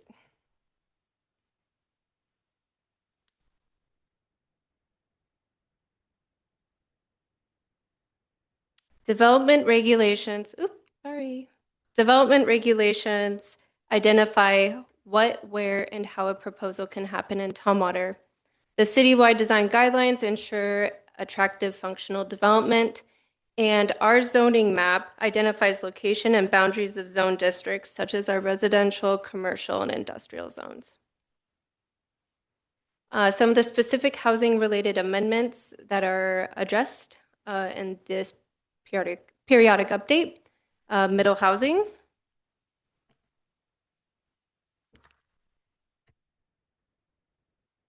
We're allowing middle housing types in the residential zone districts. These are buildings that are compatible in scale, form, and character with single-family residences and contain 2 or more homes. We are amending our regulations on accessory dwelling units, increasing the maximum size and allowing 2 per lot. We are replacing rooming houses and boarding houses with a new term, co-housing, and updating the definition and regulations. Co-living housing is sleeping units that are independently rented and provide living and sleeping space and with shared facilities such as a kitchen. It's a permitted use on any lot located within Tumwater that allows at least 6 multifamily residential units, including lots that are in the mixed use zone. I wanted to clarify that because at our joint session on December 9th, we had a question, what is the difference between co-living and someone renting out bedrooms in their residences? So putting that into context on where it's allowed and where it can be built, I think helps distinguish the two. We also updated our allowance for religious organized sponsored housing and our affordable density bonuses. And then we updated our citywide design guidelines, including middle housing. And then we also updated our cottage housing chapters.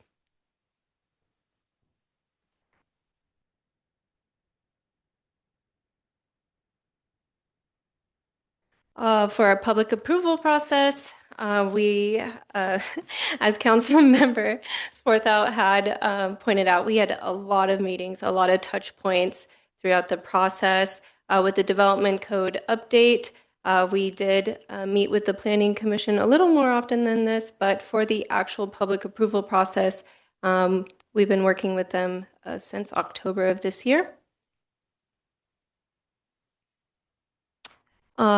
Staff concludes that ordinance number 2025-011 meets the relevant review and approval criteria found in Tumwater's municipal code.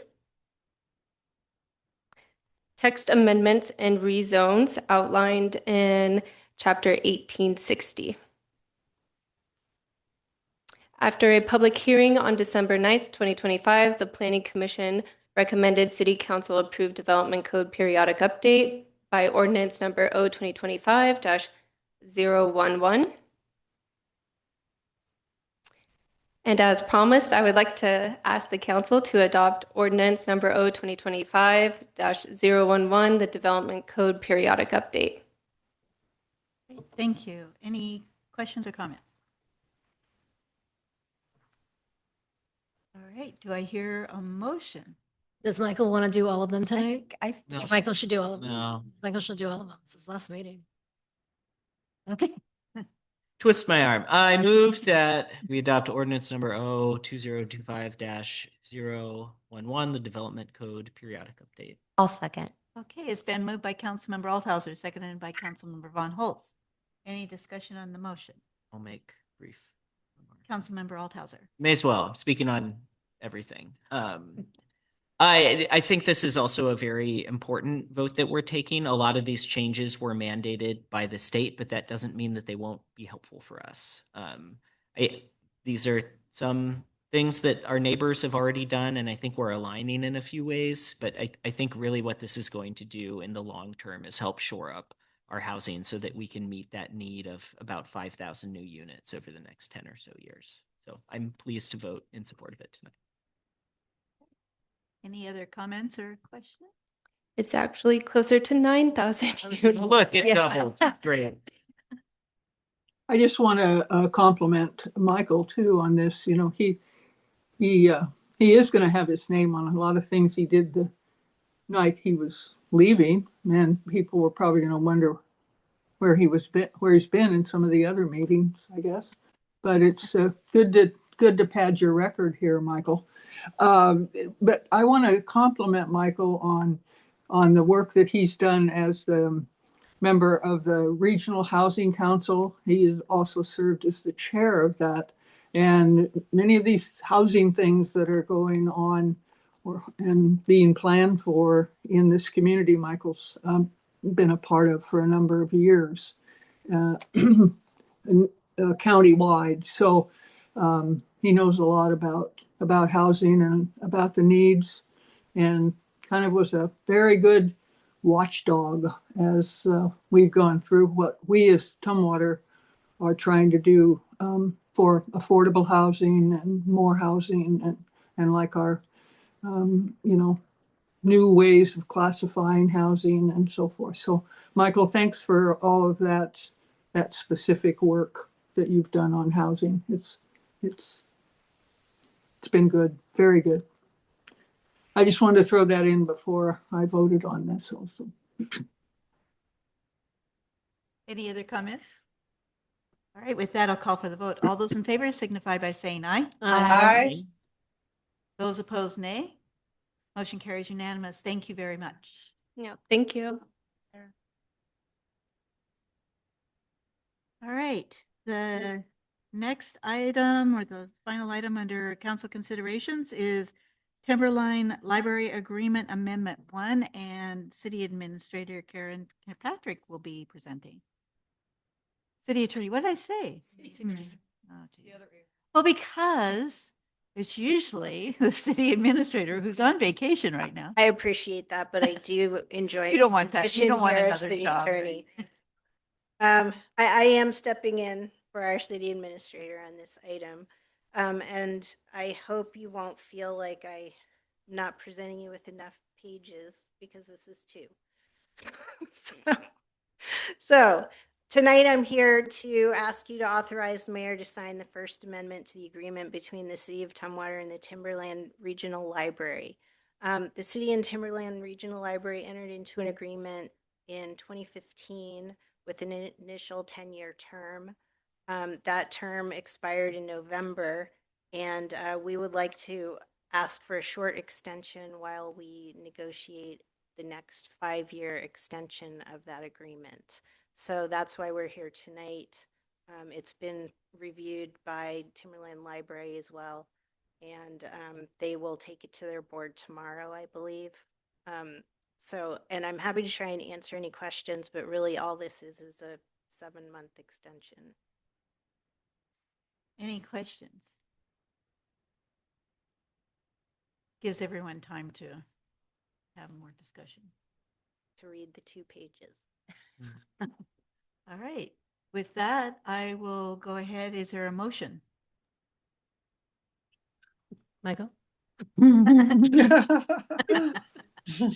I move that we authorize the mayor to sign the First Amendment to the agreement between the City of Tumwater and the Timberland Regional Library. I second. Okay.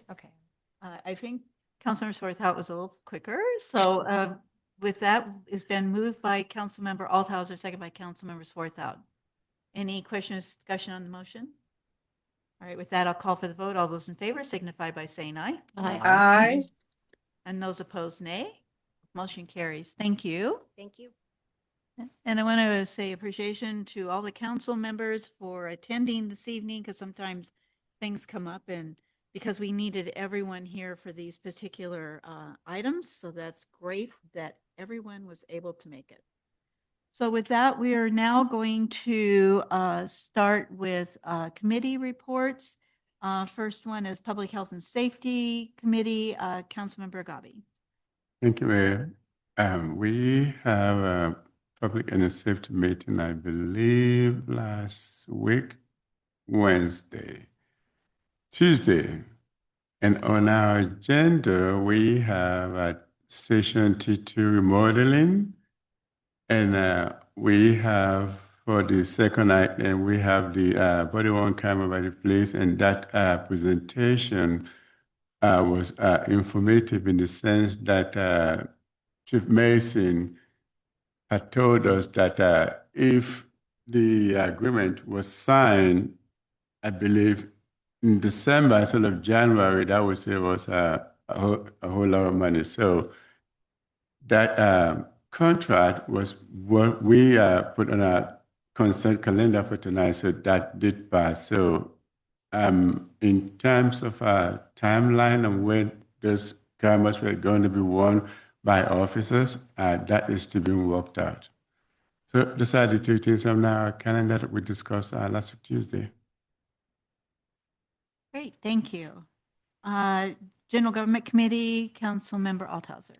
Thank you, Mayor. The General Government Committee meeting earlier this month was canceled. The next meeting will take place on January 14th. There's currently one item slated for the agenda regarding the Habitat Conservation Plan.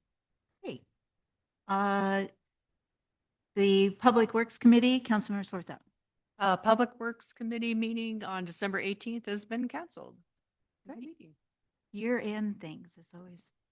And I will just say Budget and Finance Committee, we have not had a meeting this month, and I do not know exactly what the schedule will be for 2026, but more information to come.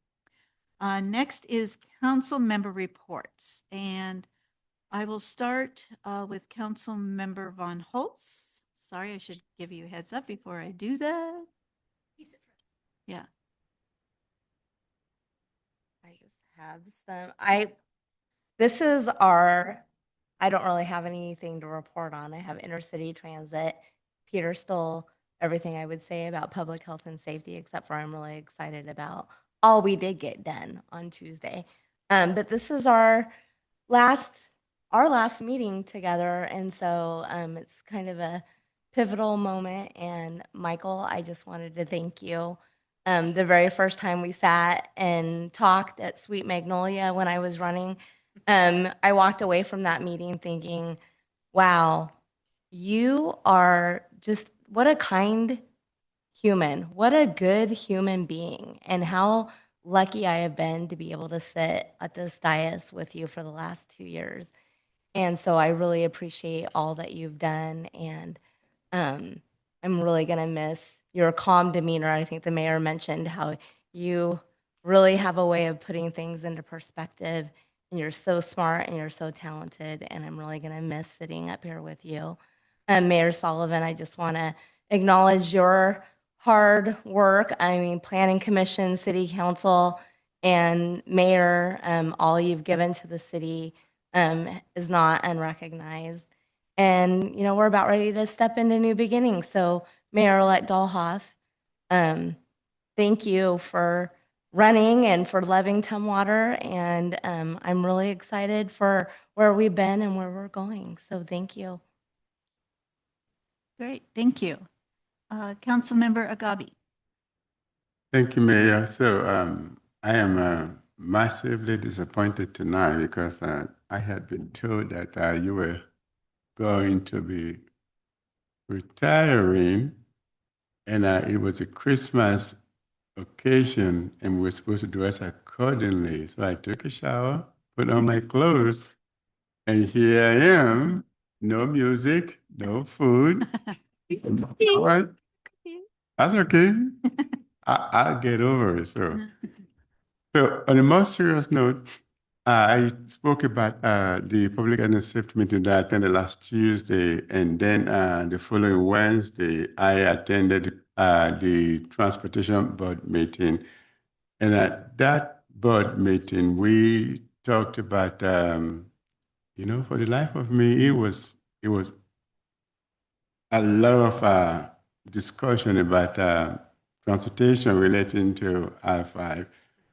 But I couldn't tell you what was the resolution, because there was no resolution. It was just discussion. Staff representing various scenarios, alternative regarding the extra.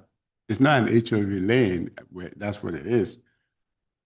They call the hot lane of that one lane. That means the far left lane that will connect to 101. So, but I don't know what that does. It doesn't cure traffic, but that's what we talked about. And then I attended the Joint Animal Services Commission meeting.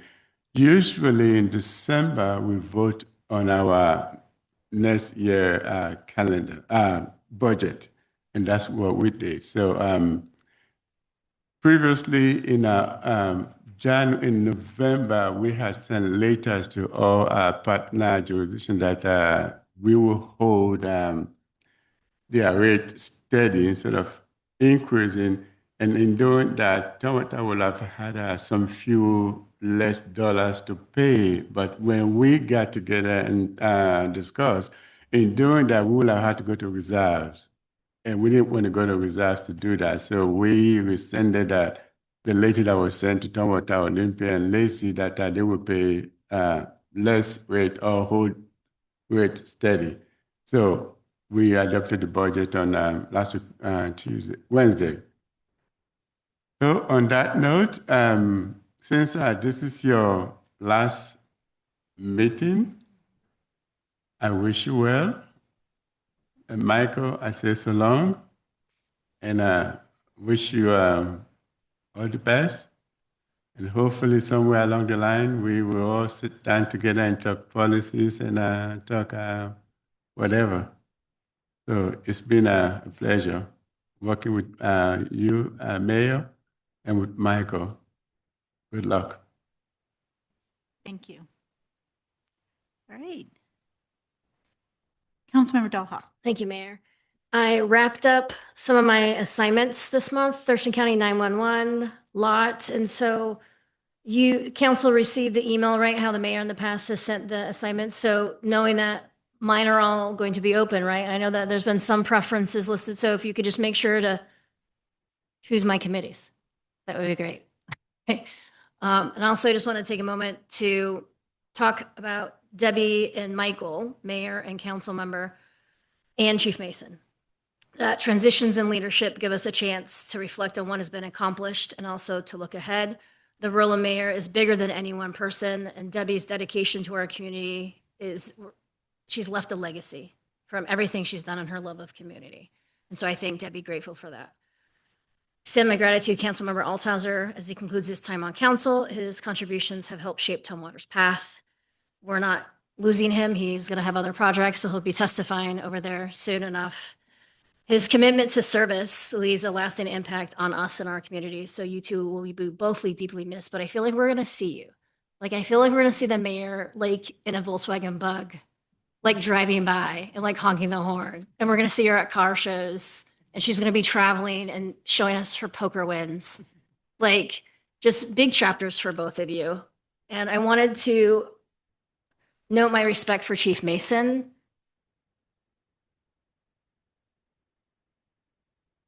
Okay. So I respect Chief Mason, whether you believe it or not. I respected his request for a separation, and I respect him. So I wish him the best for all of his years of service, and I understand this is a difficult time, but I respect Chief Mason, and I've always admired his love of his faith and his family. Thank you, Mayor. Councilmember Althauser. Thank you, Mayor. I attended the Regional Housing Council on Wednesday, December 10th. That was sort of a bittersweet meeting. As Councilmember Kathy, I'm sure recalls, we were some of the founding members of the Regional Housing Council back when we called it the, I don't even remember the name that we had made up for it, the Ad Hoc Committee of Urban Jurisdictions dedicated to trying to fix housing. I don't remember. It was way too many words and a lot of ambitions, and has really evolved into an entity that I think has really served our region really well. We had a few different items on the agenda, but most of them were informational. We got a presentation about Built for Zero, which is a aspirational goal to where you have a housing system where you have a vacancy and the housing system can then say, yes, we have a spot for you. That is a dream that I think is pretty far into the future. There's a lot that we would have to do to build the infrastructure and the units and the will to achieve that. And I think one strategy that other jurisdictions deploy that we've learned about is you can focus on individual groups of people first who have similar needs, and then you can sort of expand the process from there. What other cities like Houston and Salt Lake have done is focused on veterans housing first. Because a lot of veterans share sort of a common thread of need when it comes to treatment for things like post-traumatic stress disorder, and also what types of services they're automatically eligible for, including VASH vouchers and other VA-based vouchers. So we learned a lot from that presentation, which was great. We also finalized the priority breakdown sheet for RFPs for the coming year. Essentially, there's different metrics and categories for how requests for proposals for housing projects are ranked. And we assign different weights based on things like region of Thurston County or what type of population they're serving. One of the categories that we got added to that was projects outside of just the core of Olympia, which I think is good that we were able to add bonus points on there so that some of our projects here in Tumwater will be more competitive as a result of that. We also talked about some of the funding challenges that we're facing in the state, like things like the right-of-way project funding and the Franz Anderson challenges too, but those were just informational about funding. I think, and then we also went over our communications update for the year. We've really grown our reach. There's about 2,000 people who have signed up for the listserv for the Regional Housing Council that are getting information about our efforts. And that's really great and something to be celebrated. In terms of all the comments that made me deeply blush that I hope are not being translated onto Thurston County TV, thank you to everyone for your kind words. I think I do have a couple brief remarks that I'd just like to say. I tried to write something down earlier and it just seemed really forced, so I decided to just do it off the cuff. I think my first and foremost and sincerest gratitude that I want to offer is just to the staff who I've had the pleasure of working with over the past 8 years as a council member, and then for the preceding 2 or 3 years as a planning commission member. This is an exemplary group of individuals who are all entirely dedicated in their profession to excellence, for serving the people who live here in Tumwater, for helping us understand all the complex things and all the challenges and all the opportunities. You make it so easy to try to be a beacon of hope for the community in terms of providing us with information and inspiration as well, not just providing us with sort of some of the words on the paper, but sort of seeing your dedication is something that I've always drawn inspiration from as well, as someone who also works as a staff member during my day job when I'm not here on the council. So just a really sincere, heartfelt thank you goes out to all the staff. I also want to thank you for your service, Debbie. We had a little reception earlier where I got to say a couple of nice things, and they just don't do justice to the gratitude that I have for you and your public service.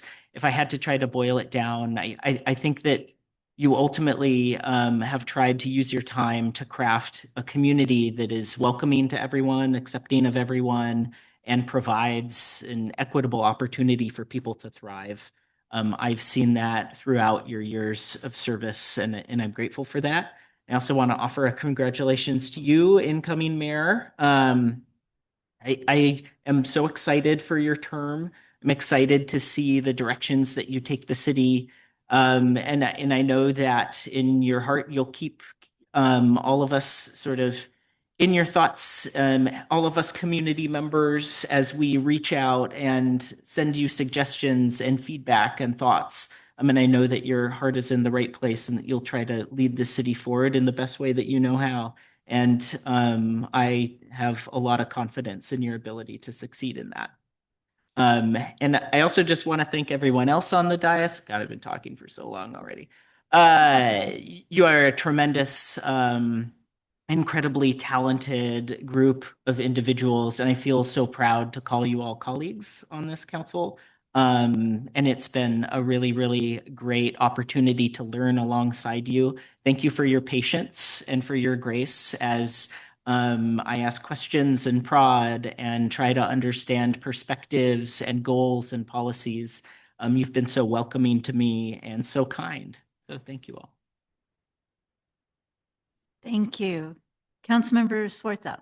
Oh, thank you, Mayor. I didn't have any meetings this week, and so I did write something down because I know I'll probably start crying. As I take this opportunity to say farewell, but not goodbye, I want to recognize my seatmate, Councilmember Althauser, and our Mayor, Debbie Sullivan. Michael, I will truly miss you. Your unique ability to distill complex policies into plain language has been invaluable, not just for our fellow council members, but also for the public. The actions we take during council meetings may take only a few minutes to approve, but they reflect hundreds of hours of diligent committee work behind the scenes. Your talent for wrapping things up neatly with a bow has been a relief for me, who sometimes struggles to articulate my thoughts from the dais. You will be greatly missed. And Mayor Sullivan, I have had the privilege of serving alongside you since 2010. Reflecting on our journey together, I am grateful for your insights on various policies and issues. Often I would call you on different things and just try to get your perspective on issues that we were going to have to vote on. And I remember our walk to a joint meeting that we were having with Olympia when you first expressed your aspiration to become the first mayor of Tumwater, woman mayor of Tumwater, and you achieved that goal. You stepped into big shoes after Mayor Pete Komet's 30 years of service, and you've spoken about the challenges and learning curves you faced as you grew into your role. As your council member, I want to thank you for embracing those challenges and leading us with dedication. In January, we'll welcome our second woman mayor of Tumwater, who will likely face similar hurdles in her new role. Both you and our incoming mayor share a mission to make Tumwater the best community it can be. You have the opportunity to leave a positive legacy through your words and actions. And one thing I just want to encourage everyone to remember, that words really matter. And so with that, though, I want to wish you the very best in your future endeavors, which include racing your VW and hopefully many winning poker hands. People are going, what does she do? Great, thank you. I'll go to Councilmember Jefferson and then I'll go to Councilmember Kathy. On the 11th of December, T-Hopes met to meet our new coalition coordinator because our previous one was on the job for 2 weeks and she decided it wasn't for her. But we're still moving full speed ahead because ESD, they have overlapping people who help with the work. So that's a good thing. We haven't been stalled. One is our contract with Big Brothers and Big Sisters. It's almost complete. And the organization Big Brothers and Big Sisters was only located at Peter G. Schmidt in the past. And now they are expanded to George Bush School, Middle School. The program is where high school students from Tumwater and Black Hills serve as mentors to the elementary school students. And we are going from 4 students to 10 students. We also talked about strategies to bring awareness to T-Hopes. One was to show the film Screenagers at a TYP event. So as the kids play and socialize, we will invite the parents to a room to learn all about how screen time affects our kids and teens growing up in the digital age. It's going to offer them strategies for parents, educators, and communities. Experience Olympia and Beyond met today, and we voted yes to add County Commissioner Representative Wayne to our board. And since I last reported, we have a new interim CEO.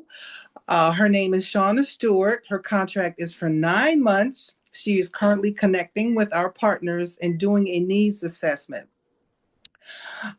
She plans to speak to all city council within the next 90 days. One thing we spoke about was digital engagement. And as far as on the website, when it comes to clicks and to Chat GPT, there's just no way, since our clicks are going down on our website, there's no way for us to find out how many visitors we are getting from people who query using Chat GPT. So hopefully we're going to get to find out more about that in the future. And my farewell speech is going to be about 2 minutes long. I'm just kidding. I know we're ready to get out of here. To Mayor Debbie and Council Member Michael Althauser, thank you for a job well done and for your sacrifice and selfless service to our city.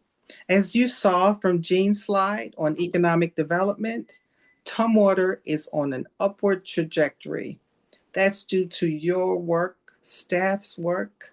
Blessings to you always. I wish you the best. Thank you. Great, thank you. Councilmember Kathy. Well, I'm used to in the profession I had for 40 years of saying amen a lot. And so after each person said the things that they wanted to say to you, Debbie, and to you, Michael, I wanted to say amen. Amen. Well said and well deserved. And I'm not a person who does change real well, especially when it means losing people or having the change be for people that you know and you care about and you depend on and you enjoy. It's really hard. But I want to say to both of you what you contribute each time we get together for the last 8 years. And Debbie longer than that. You always brought something, and I'm a person who believes in the personal power of a person, the power of a person's presence.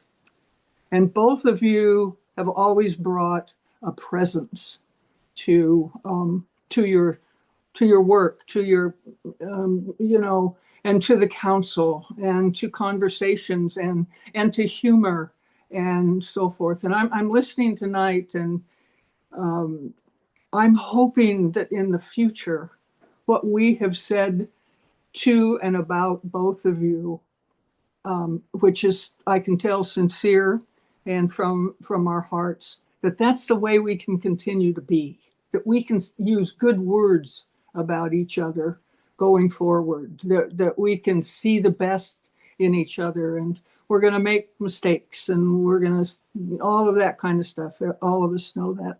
But I want to thank you, Debbie, for the model of years of your commitment to this city. You're one of the reasons why some of those things went up on that chart, because you just go meet with people, sit with people. You never even told us about a lot of it, or you brought other people in because you love Tumwater. You care about it, and you care about the people, and you didn't do it to, get praise or show off or anything like that. And also what you've been through. I mean, you may have thought you wanted to be the first mayor, but it was one hell of a job. I mean, they ran the first woman council member out of this council years ago. So I commend you for the hard work that you've done, and how well you took criticism and just, you've operated from both your heart and your skills and personality and who you are. And you and I have had some times over the years, and love and respect covers a lot of things. And so I want to thank you and appreciate the journey that we've taken together. And I just want all the best for you as you move forward into who knows what. I'm going to be excited to know. Michael, you and I, well, I don't know. I guess I shouldn't say I've loved you from the start. That's not a good way to say it, but it's true. And I admire and respect you so much, and you know that. And you are not going to get away from me. And I'm going to be checking in and making sure you really are going to work every day. No, I'm not going to check on you. I just want to check in with you. And so you can look forward to that. Could be in a note, could be something in your mailbox, could be on a telephone, could be I show up and talk to you after your big important job at the state. But you are a person of deep integrity, and I appreciate it. I love your sense of humor, and you've brought that to the council along with your integrity and your deep commitments to your work, and also your incredible intelligence and compassion, and don't change. I really do love you both. So I'll get over my difficulty of letting you go, so it's okay. I'm looking forward to I'm not going to wallow in this, I'm looking forward, and Tumwater's got a lot to look forward to in leadership and in the people of this community. Thank you. Thank you. Great, thank you. I really appreciate it. So Mayor, City Administrator Report, City Administrator Parks is on vacation. And so I just wanted to say a few closing remarks. It's been a journey getting here. Some of my background, I grew up on a horse ranch in Montana, so I can tell you from a small child, I learned what hard work was. I started training horses for other people at the age of 12. What was my parents thinking? I have no idea. But it made me have responsibility. I always remember at the dinner table, my dad would say, "Do you have your chores done?" And the answer had better been yes. But more important than that, that answer had better be true, because if the consequences for that was significant. So after graduating high school, I had met my ex-husband, and we owned a custom body shop. So I knew what it was like to have a small business, and it was a lot of hard work. After a divorce, I went into real estate, worked very hard in that, became an independent fee appraiser, worked my career doing that until a huge downturn in economic, and I ended up moving Bellingham away from Montana in '86. And with that, I ended up eventually getting out of real estate because, it's that feast or famine type world. Ended up moving to Phoenix, ended up working for an international leasing company as a property tax support specialist, then coming back to Washington, where I loved Washington. I had to be back in Thurston County. So since I've been here, I've raised my daughter. I have worked for the state. I have owned my own business. I remarried, and my late husband and I owned our own business. I spent 10 years working for the state. I worked as a retro program manager. I did a whole bunch of things. And basically what it was is that I learned how to do program project management. And that has helped me significantly, no matter what industry I'm doing. Once you have that skill, you can translate it. When I was working, I worked for 5 years at WSU Extension Energy Program Office during the Recovery Act in 2000 2008 to 2013. And that was probably the best job I ever had in my life. We had 25 staff. We supported the whole U.S. Department of Energy for the whole United States for all Recovery Act things. And if you can't imagine how busy that job was through grant applications, reporting, all of that, we were a team of 25. In that 5 years, nobody left. I have never worked in a team. And so I always said, that's the team and that's the leadership and that's what I want to model. And that is what I tried to bring to the city of Tumwater in my leadership role was, how was I treated in that? How do you build a team? How do you make everybody stay together? And I still run into some of the members of that team. And so with that's always been my model for leading. I started on the Planning Commission in 2003, council in 2013, 2021 was elected and took the office of mayor in 2022. That first year, my late husband ended up being diagnosed with cancer and lost him at the end of that year. So, you know, when you have those major changes in your life, you reevaluate. I've loved this. The job of being mayor kept me sane through that whole period of time. But my family reminded me, since I have worked my whole entire life, when are you going to retire and do fun things? And so with that, I decided not to run again and to actually do some fun things that I never do, like travel and do all these other things. So I chose not to run, which I'm very appreciative. And with that comes transition to other things. And that has been probably the hardest, because you have to step away and let it be. And yet at the same time, you want to do something about it.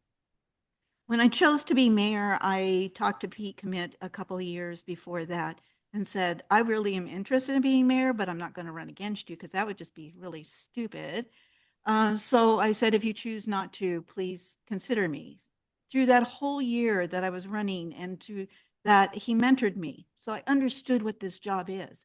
And I can tell you that being mayor is one of the most difficult and most isolating and most demanding jobs you can ever possibly do, especially for a government that has a strong mayor form of government, because you are responsible for all of it. And believe me, people are going to come at you all the time. I am proud of a lot of the things that we've done. I mean, when we run into an issue, I want people to come to the table, sit down, let's discuss. That is one of the reasons how we got the auditor's office resolved their issue with the fence and the things so they could open up on time. Bring everybody in, have a meeting, sit down. What is the problem? What do we do? And to get through it. So I am very proud, and I feel like I don't have any regrets of what I've done as mayor. I am somewhat disappointed that some of the staff will be leaving and not by their choice. And so that part does not make me happy, because I think they were amazing and did a great job and helped me a lot. So with that, I am going to say I appreciate everyone's comments. I am very grateful for living in this community. I will still be in this community. You will probably see my customized Volkswagen at car shows and in the parade occasionally, but yeah, so I'm ready to enjoy my life. I'm ready to move forward, and I'm always here for support if anybody has questions. So I really want to say thank you. And with that, we are past 9 o'clock, and I am going to adjourn the meeting. So thank you, everyone.